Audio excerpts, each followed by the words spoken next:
ঈদকে ঘিরে একদল অসাধু ব্যবসায়ীরা বাজারে নিয়ে আসে ক্ষতিকর কেমিক্যালযুক্ত মেহেদি।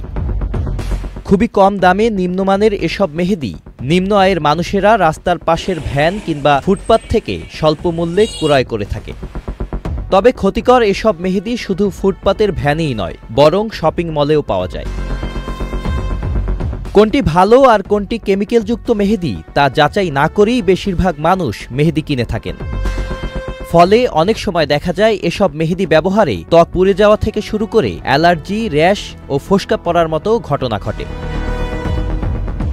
এমনই এক ভুক্তভোগী নুসরাত। আত্মীয়ের বিয়েতে মেহেদি পরে হাত পুড়ে গিয়েছিল। সেই থেকে নুসরাত নিজেই শুরু করেছিলেন অর্গানিক মেহেদি তৈরির কাজ।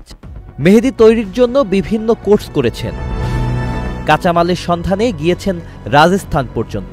এই ঈদে জামা জুতো অ্যাকসেসরিজের ডিসকাউন্ট। আমার একটা রিলেটিভের প্রোগ্রামে আমরা সবাই মেহেদি পরেছিলাম। কেমিক্যালের মেহেদি পরার পরে আমাদের সবারই হাতে কোনো না কোনো প্রবলেম হয়। সব থেকে বেশি প্রবলেম হয় আমার স্কিনে।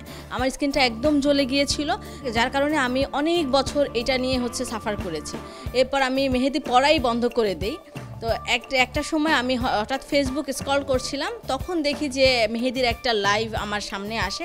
তখনই আমি মাথায় নিয়ে ফেলি যে যদি বিজনেস করতে হয় এইটা নিয়েই করব, কারণ এটার আমি গ্যারান্টি দিতে পারবো যে আমার মেহেদিতে 1% আমি কেমিক্যাল ব্যবহার করি না, সো কারো কোনো স্কিনে প্রবলেম হবে না। আমি বিভিন্ন প্লেস থেকে প্রপার একটা ট্রেনিং নেই। প্রথমে আমি বাংলাদেশ থেকে অনেক উপকরণ কালেক্ট করি। এখানকার যে উপকরণ তাতে আমি প্রপার কালার পাইনি। তো এরপর আমি রাজস্থানের সন্ধান পেলাম যে রাজস্থানের পাউডার পুরো ওয়ার্ল্ডের মধ্যে বেস্ট। প্রথমে আমরা রাজস্থানে যাই, তো সেখান থেকে আমি মাত্র 2 কেজি পাউডার নিজে নিয়ে আসি যে আমি টেস্টিংয়ের জন্য।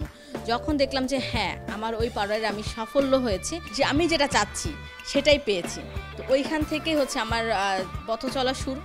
এরপর দেশে ফিরে পুরোদমে শুরু করেছেন অর্গানিক উপায়ে মেহেদি উৎপাদন, নিয়েছেন সরকারি অনুমোদনও।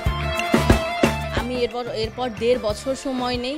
এই 1.5 বছর আমি প্রত্যেক দিন মেহেদি বানিয়ে আমার রিলেটিভ, তারপর আমার ফ্রেন্ড সবাইকে মেহেদি দিয়েছি। শুধু ওদের কাছে রিভিউ নিতাম যে কালারটা কেমন আসছে আর কোনো স্কিনের প্রবলেম হচ্ছে কিনা।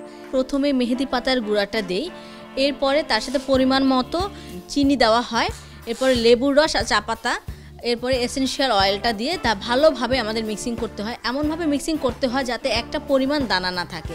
নুসরাতের স্বপ্ন দেশের প্রতিটা মেয়ে একদিন এই অর্গানিক মেহেদি হাতে পরবেন। বাংলাদেশের প্রত্যেকটা ঘরে ঘরে প্রত্যেকটা আপুদের হাতে যেন আমার নুসরাত হেনাটা পৌঁছে যায়। নুসরাত মেহেদি পরাতে চান তার ভীষণ পছন্দের অভিনেত্রী পরিমণিকে। আমি চাই পরিমণি আপুকে, আমার খুবই বেশি পছন্দ, পরিমণি আপুকে আমার মেহেদি পরাতে চাই। ঈদ উল ফিতরের বাকি আর মাত্র কয়েকটা দিন। এবারের ঈদে কোনো শিশু, তরুণী ও নারীর হাতের উৎসবের রং যেন নকল ক্ষতিকর মেহেদিতে ফিকে না হয়ে যায়, এমনটাই প্রত্যাশা করছেন নুসরাত। Sajid Abdullah, channel I.